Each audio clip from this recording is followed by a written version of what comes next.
नमस्कार, मी नागनाथ बाबर आणि आपण पाहता निर्भीड समाचार। व्हॉट्सअप डीपीवरून कल्याणमध्ये गोळीबार झाला असून 2 आरोपींना अटक करण्यात आली आहे।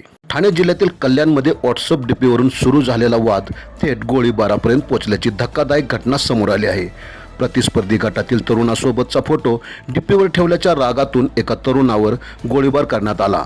सुदैवाने तरुण बचावला, तर मुख्य आरोपीने नंतर स्वतःवरही गोळी झाडल्याची माहिती आहे। या प्रकरणी खडकपाडा पोलिसांनी 2 जणांना अटक केली असून जखमी आरोपीवर उपचार सुरू आहेत। पोलिसांकडून पुढील तपास केला जात आहे। पहा यावेळेस काय म्हणाले पोलीस अधिकारी। काल 5/6 रोजी रात्री 11:30 ते 12 वाजताच्या सुमारास फिर्यादी हे पाटील नगर येथील मैदानात उभा राहिलेले असताना अचानक येथील आरोपी अभिषेक पवार उर्फ अभि त्याच्या इतर साथीदारासह येऊन त्यांनी 2 राऊंड फिर्यादीच्या अंगावर फायर करण्याचा केले आणि त्याबरोबर फिर्यादी हे त्याला चाहूल लागताच फिर्यादी त्या ठिकाणावरून स्वतःचा जीव वाचवण्यासाठी पळाला।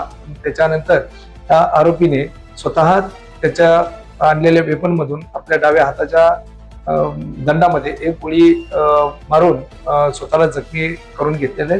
सदर बाबत खडकपाडा पोलीस ठाण्याला जीवे ठार मारण्याचा गुन्ह्याची नोंद आणि इतर कलमान्वये नोंद केलेली आहे। गुन्ह्याचा तपास PI आंधळे हे करीत आहे।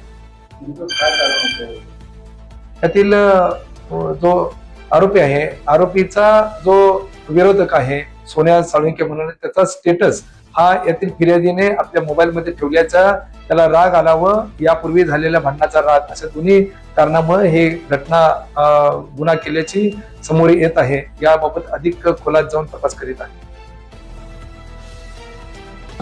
आपण पाहत राहा निर्भीड समाचार।